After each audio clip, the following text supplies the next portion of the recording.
back for another episode of the Lakers Fast Break podcast. It's Gerald Glassford, come right back at you here from Lakers Fast Break, Pop Culture Cosmos, Inside Sports Fantasy Football, and Game Source. We truly appreciate everyone out there listening to all of our shows. Even if you can, please give us a 5-star review wherever you get your podcasts. Plus, if you can like, share, subscribe, follow, or do anything that you can to support us right here at the Lakers Fast Break, Pop Culture Cosmos, where we cover the latest news and trends in pop culture each and every week right there at Pop Culture Cosmos. Plus, we go ahead and make sure that you are covered with every tabletop RPG video that we can go ahead and throw on the page at Facebook at Pop Culture Cosmos as well. Plus, Inside Sports Fantasy Football, Game Source, the great folks at LakerHolics.com. Be part of the conversation today at LakerHolics.com, where you not only find LakerTom's great articles, but you also find 5 things from our good friend Jamie Sweet, who I'm hoping will stop by here as well. Plus, our good friend Joe Soro, he is not here today. But he told me to go ahead and let everybody know that you can always find some great conversations as well on the Los Angeles Lakers at LakersBall.com. Plus, our good friends at the Hoopheads Podcast Network, who are covering the NBA playoffs each and every time out on their great podcasts. And if you can go ahead and follow all of that, it is sincerely appreciated. Well, as the NBA playoffs continue to roll on and the Golden State Warriors have taken a commanding 3-0 lead over the Dallas Mavericks with a 109-100 victory. We'll talk a little bit more about that on the back end of the show. Plus, Miami has taken a 2-1 lead with a very gritty win in Boston, retaking the home court. So we'll go ahead and talk a little bit more in depth on those two matchups coming up here in a bit. But for now, it is all about the Lakers and the latest news that's happening out there in Lakerland.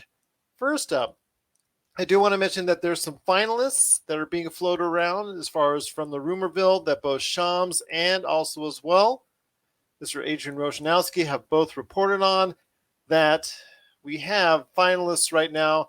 Kenny Atkinson, who is the assistant coach, one of the assistant coaches for the Golden State Warriors. We also have, as far as the guy that I think of the 3 candidates might get the job, that's Darvin Ham, who is currently an assistant with the Milwaukee Bucks. And then we also have the former coach several years with the Portland Trailblazers, Terry Stotts, as the leading candidates, as the only candidates right now currently, although knowing the Lakers, that's always subject to change. But here today to talk about the coaching candidates, the possibility of what trade value THT truly has, and of course the NBA playoffs is a good man indeed. It is the man behind LakerHolics.com. Please read his latest article and also follow him on Twitter, where he's going ahead and not only retweets a lot of great articles on Laker trade proposals, but he actually flows a few himself.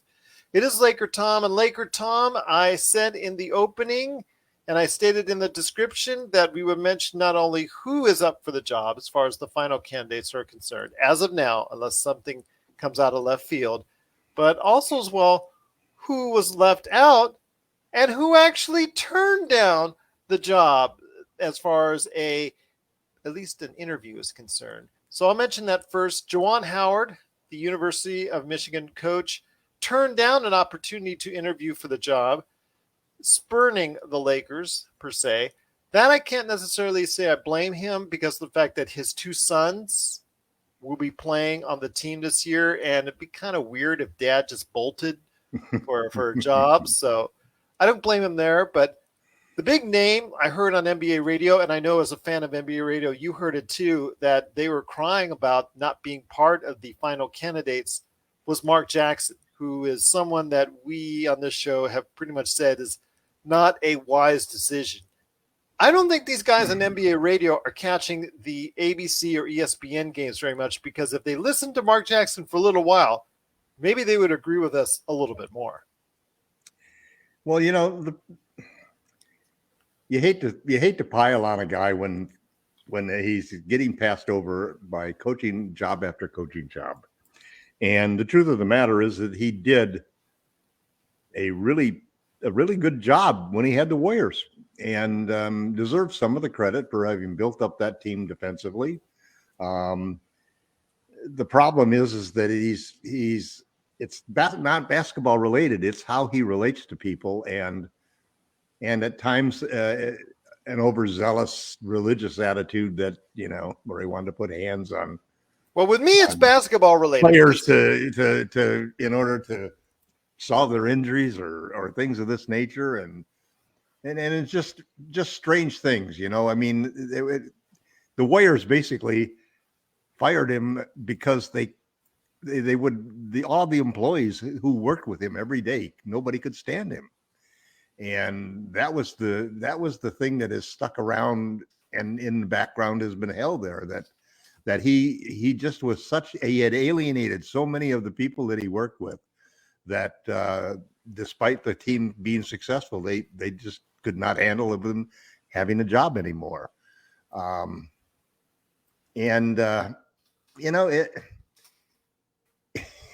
Jason Kidd got renovated, got rejuvenated, okay, if you will, from various domestic abuse claims and so forth, and various situations that he got himself in, and he seems to have done a terrific job with Dallas. In fact, at various times, many I've seen many Laker fans second guess themselves of wondering whether or not it would have been nice had he stayed there and maybe even Vogel been fired and he'd had a chance to take over the Lakers. He seems to have a good relationship with the players and is able to build on that. As far as the candidates that we have now and the three big candidates, I'm probably with you on Darvin Ham. And actually, I think that I have actually been positively impressed by the way that the Lakers have handled themselves so far in the coaching search, because first off, they didn't have a really high bar to pass in order to do a better job than they did last time, where there were gaffes left and right and situations. And I'm still a little apprehensive about what restrictions or things that they're going to require from Darvin Ham, since he's not a quote veteran coach who's going to demand a huge salary and so forth. The Lakers always seem to like to go with a route that doesn't cost them as much, oddly enough, and I hope that they give Ham a 5-year contract rather than a 3-year contract. I hope they give him a good salary, and I hope they let him choose his own coaching staff. He's got two real big pluses that make him a better choice, I think, than the other two candidates. One is that he's the only one who's played NBA basketball. And that's a big thing, I mean, to have actually played in the league gives you a different perspective than to not having played, even if you played in college, and it's not the same thing. And then the second thing is LeBron, apparently, according to Eric Pincus, feels that Darvin would be the guy. He's a very good motivator, very good communicator. You hope, since he came from Coach Bud's stable, that he would be a strong proponent of ball movement and shooting and defense. And that's probably means a little more of an egalitarian offense that has everybody moving. And if you're open for a shot, you get the shot, rather than iso ball with the superstars. And I frankly like that a lot better. I'd like to see a little more balance in the offense and so forth.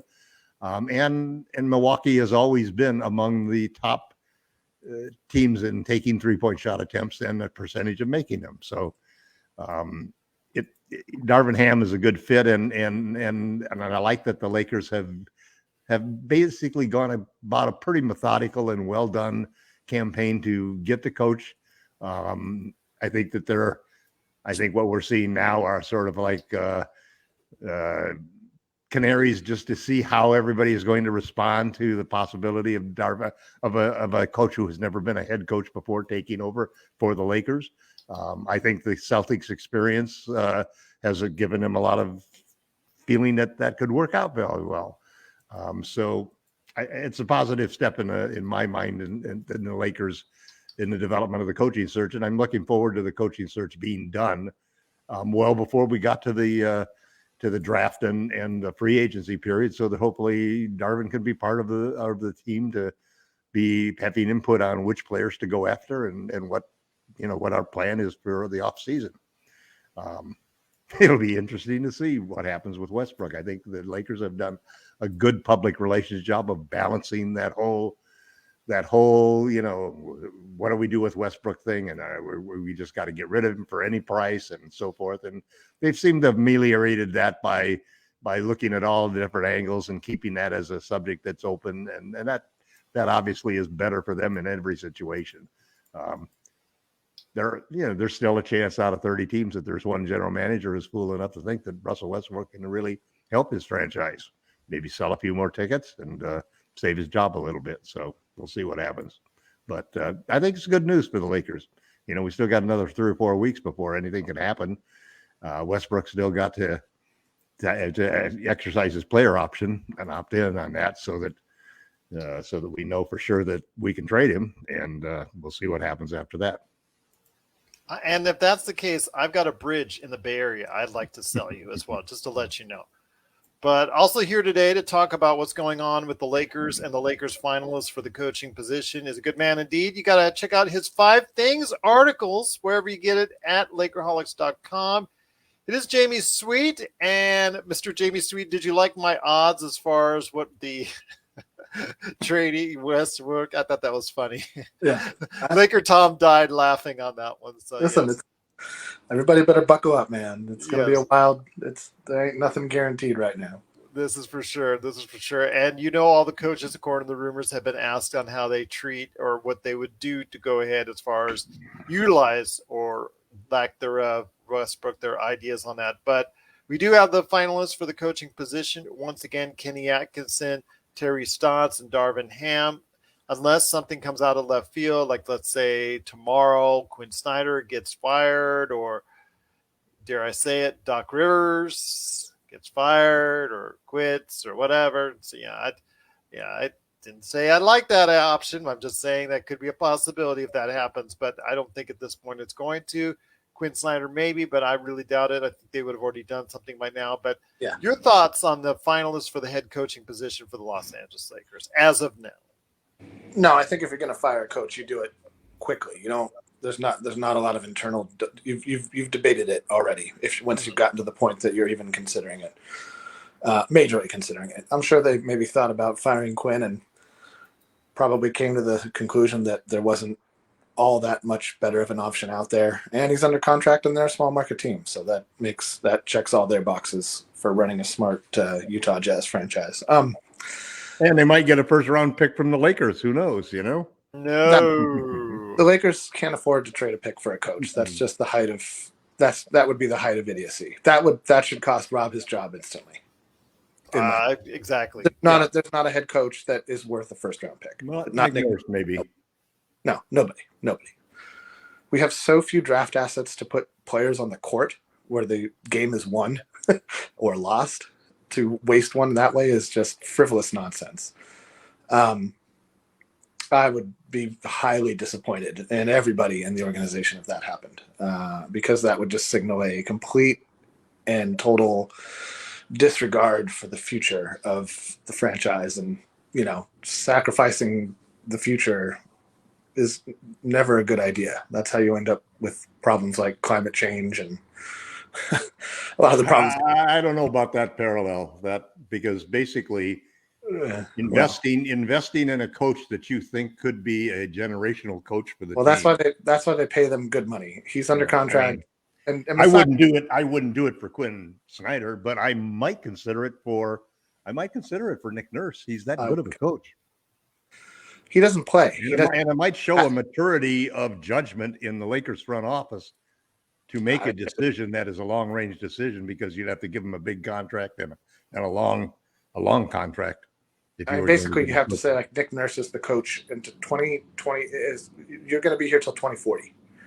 Where you are the Lakers, and they're not going to do that. They're not going to do that. So, what if it's a Phil Jackson? What if it's the next Phil Jackson? What if it's the next? That'd be Darvin Ham.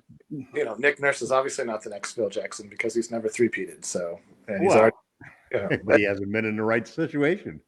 Come to LA, he could win 5 titles in Los Angeles. Who knows?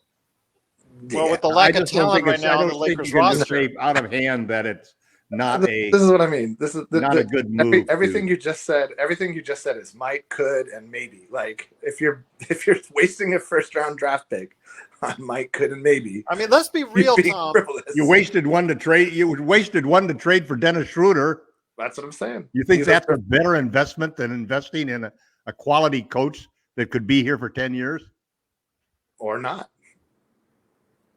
I don't know. I mean, they obviously aren't going to do that because they don't see a coach who's out there who's available that they're willing to pay that for. But they shouldn't. There's no coach that is worth that at this point. Yeah, but they do a lot of things we think they shouldn't. Well, there's no coach right now that's going to be able to lift the Lakers to a spot, in a championship position with the talent they have on the roster at this point. Right. Okay, so that's the first thing. So you're saying that there's no way the Lakers can win a championship next year. Period.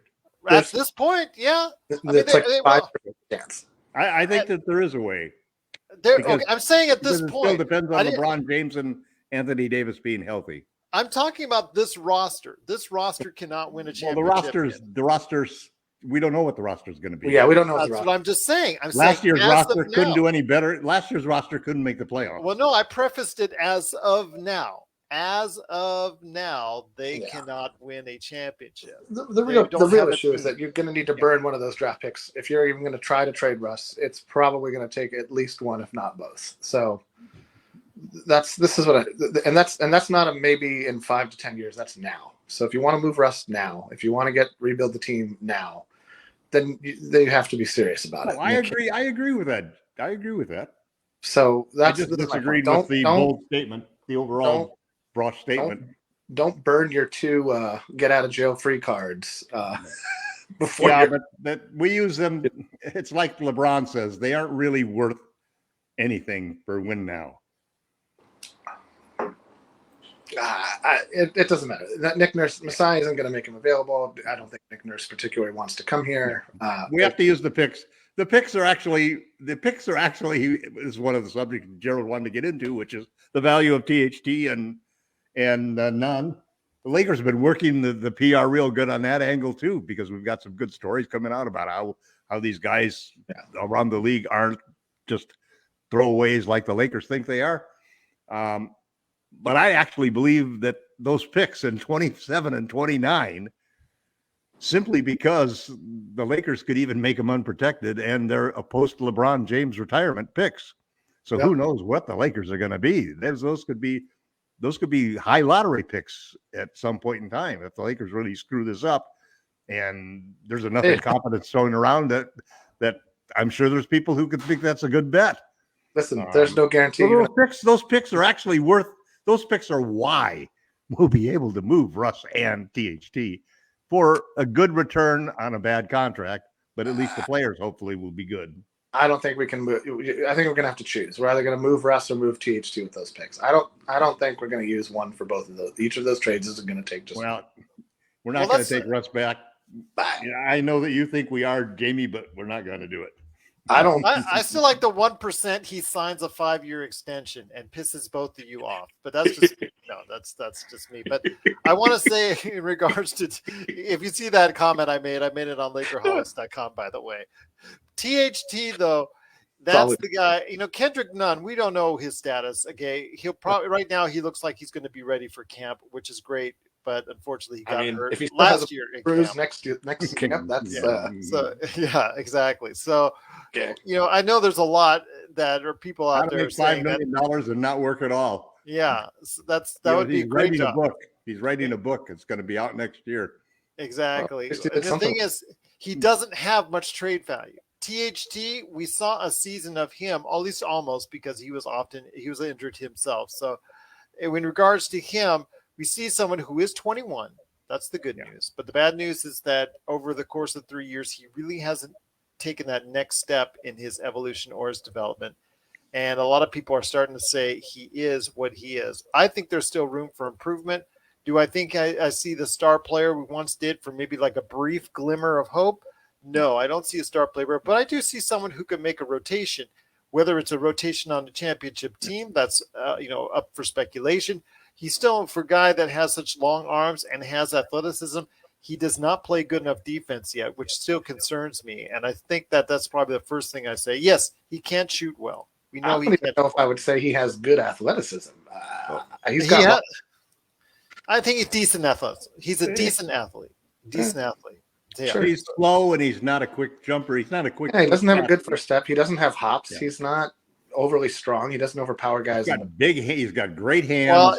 Well, great hands and wingspan. You know, if an NBA GM is listening to you guys for the past minute here, they would never trade for the guy. No, Well, that's how you got to remember he's 21 years old and he carved out minutes on a championship team.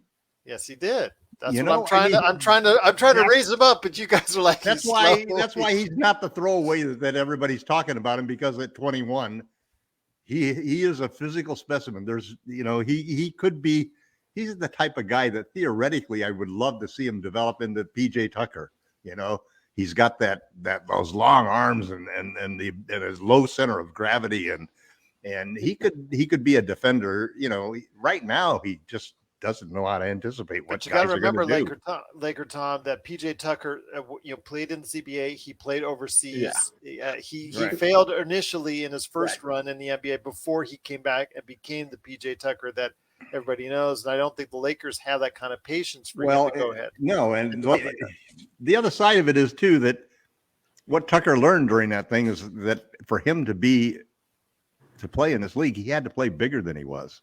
I need to work hard. And at 6'4", Talon, you know, you better learn to play bigger than you are, because you ain't big. Yeah. You know, Talon's also had his road you're a paved. short He's had his shooting road guard. paved with clutch gold. He got, he got chosen over Caruso for no good reason. They should have traded him for Lowry last year. That was Didn't just get traded a for crime. was held out of a trade because we saw such bright potential for him, and is now probably clutch. Now will live on the trading block like Kuzma did for however long he's lived. So There's still the famous, Lakers fast break NBA trade deadline 2021 special that you saw LakerTom actually getting red in the face during this whole process by not trading for Kyle Lowry. And, as we see already with his return in the Miami game yesterday, what a difference it can make with his, even his stats don't eye pop, but what he brings is something else, and intangibles and smart play that gets you over the edge if you're right in that spot for a championship. And you see what he can do for a team yesterday. And LakerTom called it. He was mad on that day, and he had a right to be so. THT did not develop this year the way he should have. And even on our very famous now second NBA trade deadline, you still see LakerTom upset in regards to THT not being moved. So I ask you guys, again, you guys. Yes, he's going to be traded this year. Yeah, he is going to be traded, I'm sure, at some point. But after you guys did the hard sell and, just gave those glowing attributes. Whatever you can get. He's 21. Okay, when it comes down to it, his best asset is that he's 21. Glowing attributes aside, and I use that term very loosely after you two describe it, but is there anything realistic you think the Lakers can get, Jamie, for THT? yeah, I mean, sure there is. It's just a matter of what the overall cost is going to be, and this, to bring it back real quick to the conversation I came in on. I'm actually thrilled that the Lakers have Darvin Ham as one of the top 3 candidates, because some of the best coaches in Laker history didn't have head coaching experience. Pat Riley comes to mind. He didn't have any prior head coaching experience. Comes to mind HBO as well. Yeah, the Lakers, Magic, even plenty of Laker coaches have been thrown that without any head coaching prior experience have been thrown. Do we have to remember Magic's coaching run? No, and Randy Funds also terrible, but yes, it's happened. I'm not saying that they're all great. They all don't work out like Riles did. Yes, but that's true. The difference between Magic and Darvin Ham is that Magic went from sitting around the pool to coaching the Lakers. That's not an intelligent move. I get it that they, Dr. Buss believed in the guy, and that's what that is what it is. But Darvin Ham has been there as a player, been there as an assistant coach, done the work, put in the time, and I feel like is probably of the 3 the most deserving of this shot. Would I be, annoyed if it was Atkinson or Stotts? Probably not. Of those two, I would prefer Terry Stotts. I think he's just got a better track record as a coach. But there's also a problem in the NBA of like the coaching game of the game of musical coaches, where like the same 10 guys keep getting jobs and keep having about the same results. And this is what I don't want the Lakers to do. I don't want them to play that game. I want them to be smarter. I want them to be better. I want them to make a bolder choice, be a little bit riskier, be a little bit more the gambler that Dr. Buss always was. So, and I don't know that is that aspect of the Buss family gene is in Jeannie. I feel like she often relies on, safe choices, her network of trusted associates, her little cabal, and that's fine. That's how she wants to run her business. Who am I to have any opinion on that or at all, other than I like her team a lot. So I hope that they go with Darvin Ham. He has become my top choice over the last week and a half, 2 weeks. And so that's my pick for our. If I had to pick out of the three, I'd pick Ham. Running away. What can we get for THT and in theory none? I mean, we're still assuming he opts in. And if he doesn't, that makes a THT trade look a lot different. It looks a lot different because now you're not bringing back a $17 to $20 million player. You're bringing back a $8 to $12 million player. Something about like that, 9 to 11. So, we're waiting on two big economic pieces to throw their hat in our ring just so we can ship them right back out. And with none, he only made the MLE, and there's not going to be a lot of money out there. So if there's another team that thinks he's worth that, I could see him not opting in and saying, all right, well, I don't particularly want to I'd rather control where I'm going. He might want to control where he's going because he's not making money. He said he's opting in already. I mean, well, that's great, right. But he hasn't. So right. So when he does, I'll believe it. I hope he does because that gives us more tools. Yeah. And honestly, 5 million reasons he's going to. I mean, he could just as easily find those 5 million reasons somewhere that he wants to play.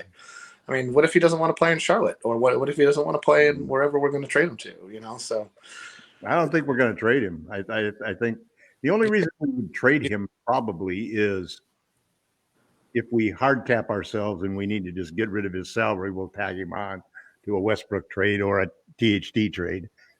Because that could be a key issue. Because by hard capping, we get $14 million instead of just $6 million for free agents. It's a huge thing. And we know Jeannie likes to hard cap. Anything to cut down on luxury taxes. I mean, when you were saying like, I hope they don't lowball Darvin Ham, and like I was like, remember the lessons of history. Can we learn for once from our mistakes? I don't mind paying for the mistakes. It's just when you do the same dumb thing over again.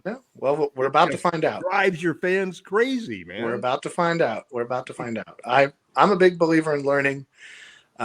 I haven't seen a lot of it from the Laker front office. Never get better unless you make mistakes.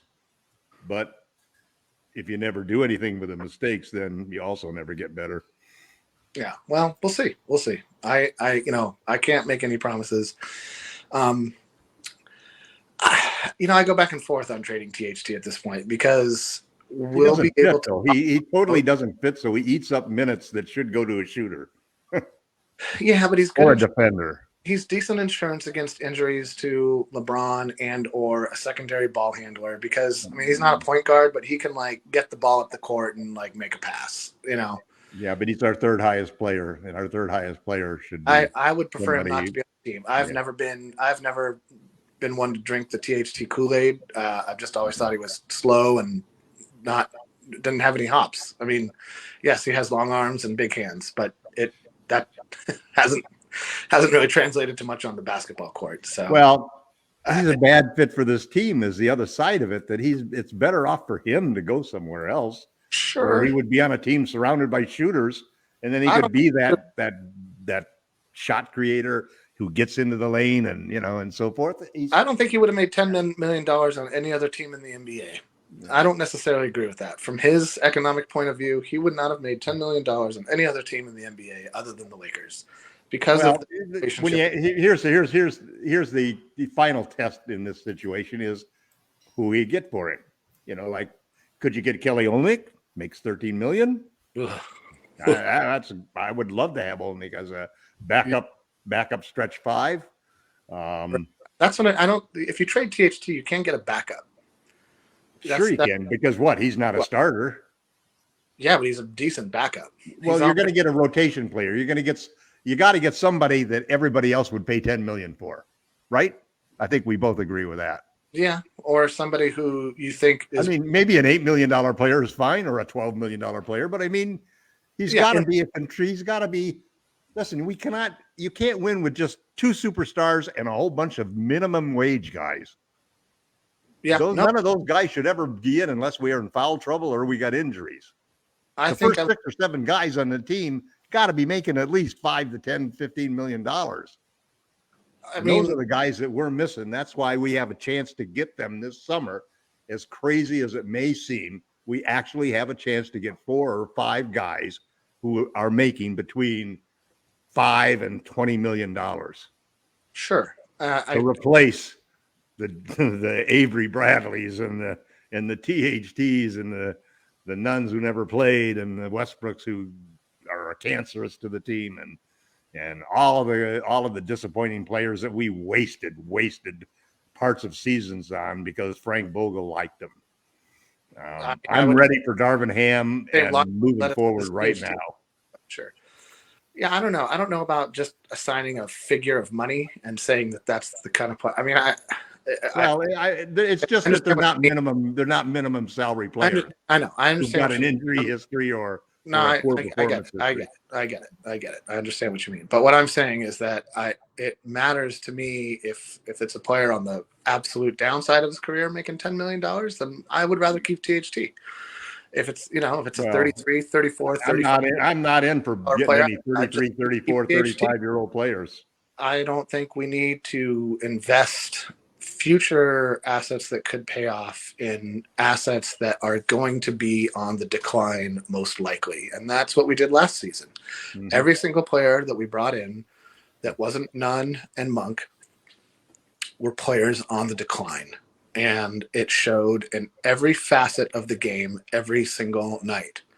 And that is the mistake we need to avoid. It's not so much. Part of the problem is that when you get to the minimum level, is the real thing, and that there's going to be a whole host of issues that come with like hard capping and how the money works. But the Lakers have fallen into this trap of believing that win now means mortgaging the future. And I don't believe that. I think that you see plenty of teams around the association who do things more intelligently with more thought and planning. And the Lakers seem incapable of that. They seem to they'd rather have a splashy veteran minimum signing of a 38-year-old Trevor Ariza. Yeah, but that was another reason why the Westbrook trade was so stupid, because it left us with no other option. And the reason that we ended up with so many of those decisions of this guy can't stay healthy or this guy is over the hill and is never going to be back, and why we invested so much time in those guys is because that's all we could get. No, this is my point, though. Like, if you're going to trade you've got one asset left, right? That's it. So, it's the Zach LaVine question. Right. Let's say that the clutch pulls off an AD and Zach says, I'm only going to sign and trade with the Lakers. They'll give you 2 draft picks, Russell Westbrook, who you can waive, and THT. Do you, as the Lakers, actually do that deal? I'm sure that Rob Pelinka and Jeannie Buss would gobble it up like instantly. I would do that. We'd have another 12 guys. We'd have enough money for another 12 guys to be minimum salary. Actually, we wouldn't, because it would have to be a sign and trade. Is how stupid it is. It would have to be a sign and trade since he's a free agent. Therefore, we'd be hard capped, which they'd love. But we would have to give away. Eric Pincus wrote an article, but we'd have to give away THT for nothing. Yep. Find somebody who would just absorb his contract and then fill out with nothing but minimum people. Yep. So I would still do that. Just because LaVine. Would you do that? I would, because Levine's a You super. get rid of Russ. You get rid of Russ is the one part about it. Levine's a superstar with upside. That means they're building around Levine and AD for the next 5 But years. he's also very injured. He's injury prone, Yeah. knee issues. He's checking out his knee already.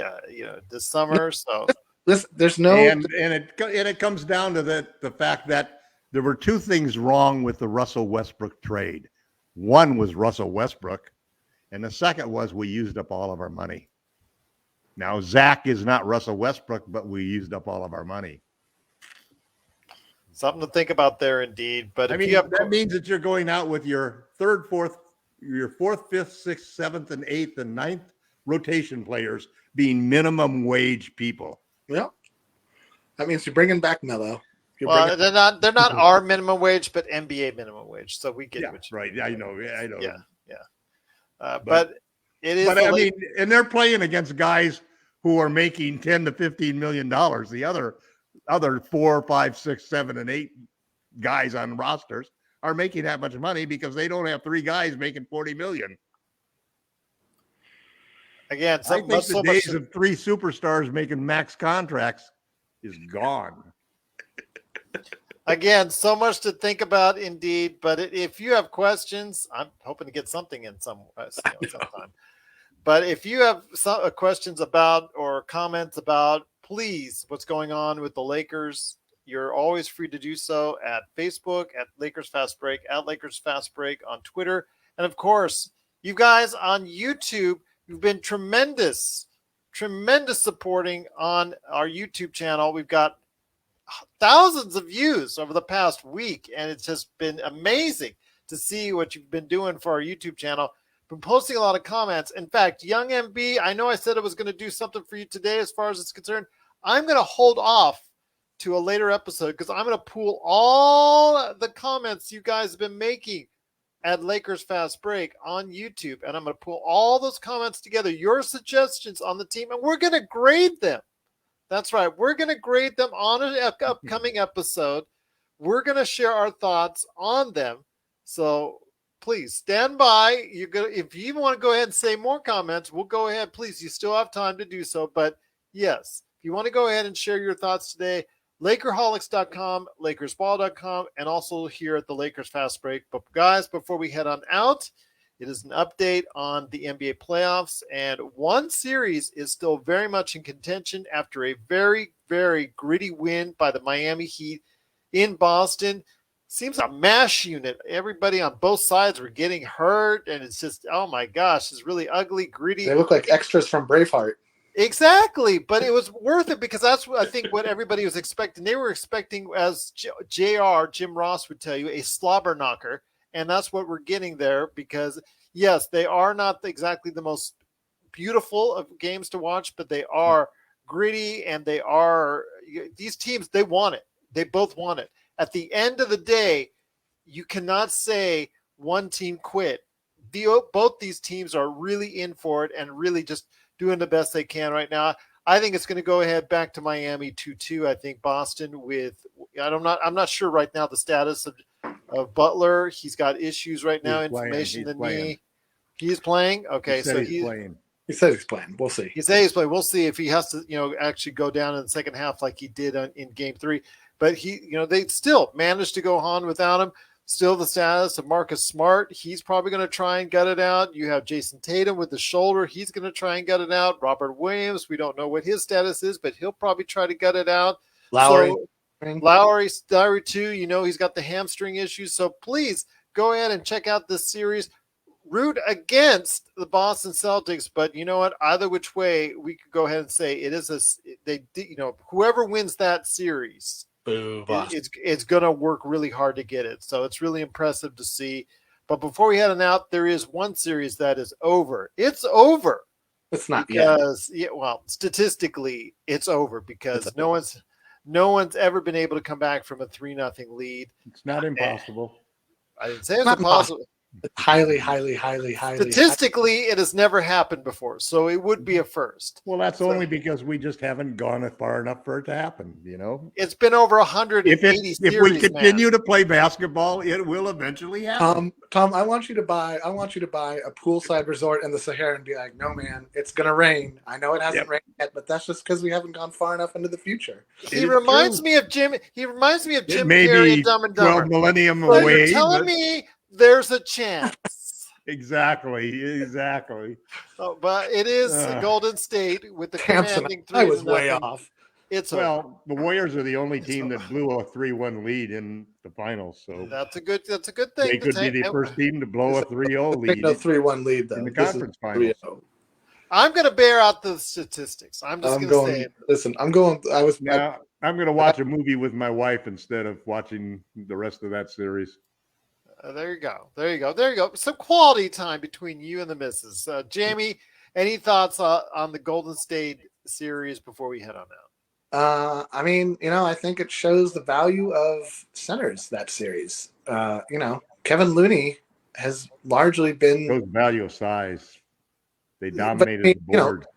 Everybody tries to modernize every position in the NBA and say, oh, you got to have this, you got to have that. Kevin Looney can't shoot threes. Kevin Looney can barely run. Let's be honest. Yeah, but Kevon Looney is mobile enough on the defensive end. He's committed. He's committed on the defensive end. He plays with heart. He plays like PJ Tucker, but he's not small, right? We've seen almost everybody in this playoffs over 6'10" outside of him and Jaren Jackson Jr. get played off the court. Okay? And the Warriors have a great plan to contain the rest of the Mavs. They make it hard for Luka, and they're not letting anybody else get off. You're not seeing Dinwiddie go off for 30. You're not seeing Brunson go off for 20, 25, 30. Good point. They're keeping the rest of the Mavs in check.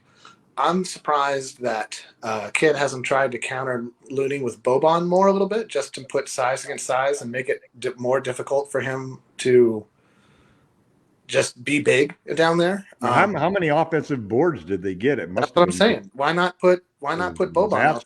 Let them battle Godzilla versus King Kong for rebounds. There's nothing so deflating as working your butt off for 24 seconds and then having them get a rebound. And put it right. They did that over and over to them all just night to let long. you know, Tom, just to let you know, 14-7.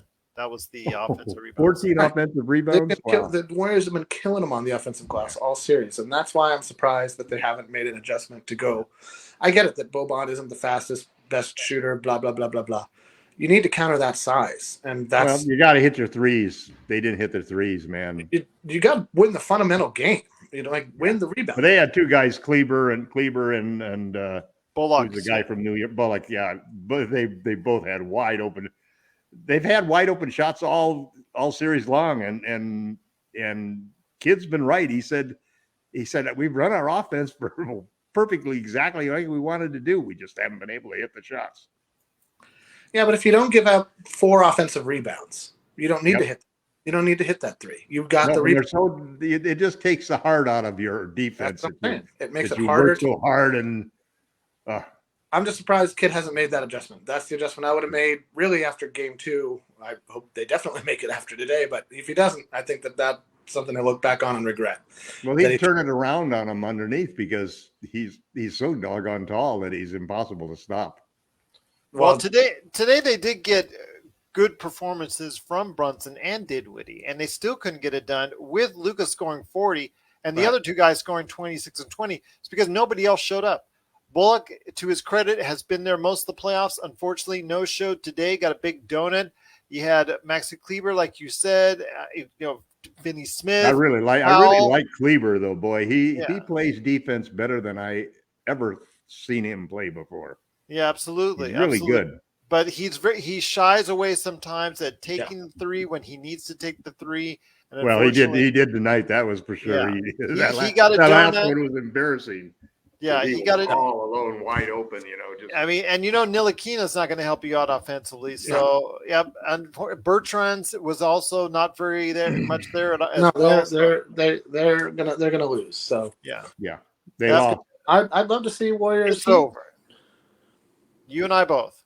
Anything but Warriors. Anything but Warriors. Maybe anything but Warriors. None of us want to see that. No. No, the best in the East. Sorry, Heat, but I don't trust you guys. Yeah, I got to see it first, though. I got to see them win 4 games. I'm not going to call that series. I actually was happy to see the Warriors play real well because that's the only way to make sure. I got the Heat winning it all right now, to be honest. No, I just want shot as bad from outside as to the next Poole, man. What a steal they got on Poole. Yes. Yeah, but what happened to his foot? Is he okay? I'm not sure. He hit a key 3 at the end there. Yeah, so he seems to be fine. okay. Yeah. But it is right now 3-0 commanding lead. I'm just going to say that series is over. Yeah. Maybe they'll take 1 game, the gentleman's sweep, whatnot. But yeah, they might win on Tuesday. What is it? Tuesday, Wednesday? Tuesday. Yeah, they're alternating every other day. So once again, it is the Lakers Fast Break update again on the NBA playoffs. We'll see what we can do there. But guys, before we head on out, I wanted to go ahead and mention to everyone out there that once again, the best place to go for everything Lakers is Lakerholics.com. So Jamie Sweet, what you got cooking at Lakerholics.com? Oh, just posting the news. There's nothing really to talk about Laker-wise right now. Just all the scuttlebutt. So I don't go in much for scuttlebutt. I like to deal, as we've talked about for a while now, in reality. So Juwan Howard officially said he was not interested in the job. I threw out a little post about that because never were actually I didn't really ever think he was in the mix, but I liked that he was like, and don't call or ask about me about that anymore. U.S. news media, thank you and good night. Well, his sons are playing on the team, and I can't. And that dude's going to coach where he wants to coach when he wants to coach. Like he's done a great job with the college program. No matter which assistant coaches he's going to smack. He's gonna land. So I'm not. I think he's doing the smart thing. He's going all. He's a family man doing the family thing, and I respect that. And no matter what assistant coaches he tries to smack. Whatever. There you go. You the first time I tried it went right over. I know. I think I was talking, so I didn't quite. That's right. My bad. We've all smacked our assistant coaches at time from time. Okay, then. Well, speaking from an assistant coach that tried to hold down his own coach from trying to kill the other team's coach in the middle of a soccer field with a bunch of 5-year-olds right all around, stunned in amazement that these head coaches about ready to do a brawl in the middle of a field. It's not fun being assistant coach, man. I'll just say that.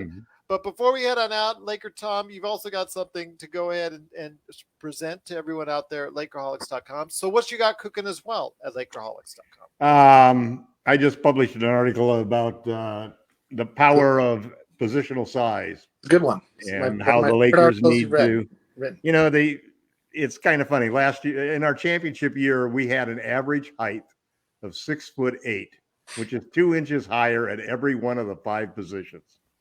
So we had a total of 10 inches in positional height over the average NBA team.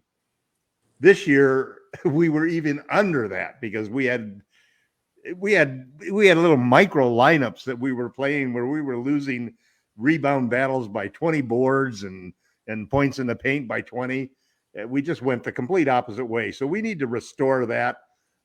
Jamie and I differ in just that I think that we need to have also a modern center, somebody who can stretch the floor. But the key thing is that we need size everywhere. We need shot blocking. We don't have it. Our perimeter defense is so suspect that once they get by it, they have easy layups. So we need a shot blocker. That's really important. Secondly, we need multiple wing defenders. There was just an article out where the teams that are in the finals have 5 or 6 defenders that are 6'6" to 6'9". We've got 2. So we need those wings that are the guard. They're both over 35. Antetokounmpos and so forth. And then lastly, we need bigger guards. We really do. We're going out there with 6'3" Westbrook, who doesn't defend, and 6'2" Monk, or at other times, we've got 6'3" Avery Bradley there. Those guys, all we see are our shooting guards shooting over our 2 guards and small forwards shooting over the shooting guards that we're playing as small forwards. So we got nothing but our perimeter guys are all 6'4" or under. The tallest guy we got is Reeves at 6'5". We should have 6'4", 6'5" guards because they can switch everything. They won't get hunted that they will the way they go after these 6'2" or 6'3" guys. And we also just need guys that it's not necessarily that you're big, you're tall. It's that you play big. There are guys in this league who play like they're bigger than they really are. LeBron does, AD does. Both of them play bigger than they really are because they're both undersized, actually. LeBron is an inch shorter than the average power forward, and AD is 2 inches shorter than the average center. But if you throw a new center in there and you also add a power forward that's like a 6'8" guy, then you can go big or small against anybody because you've got the size problem taken care of. As long as you get, but we need a lot of things. We need all of these things on defense. We need all of these things on offense, and we don't have a lot to get it. But a good general manager would do it. The question that we have is whether or not Rob Pelinka is capable of it.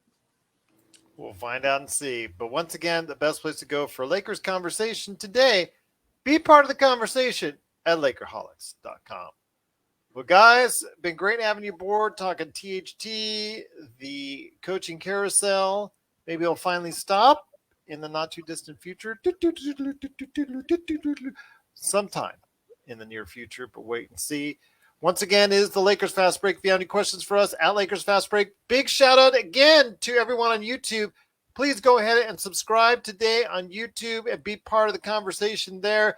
I, again, tell you, if you've got any ideas for the summer on how the Lakers should proceed, let us know now so we can go ahead and use it on an upcoming show that I'm doing specially for you at Lakers Fast Break. Once again, thank you so much for watching and listening. We'll catch you next time right here at the Lakers Fast Break Podcast.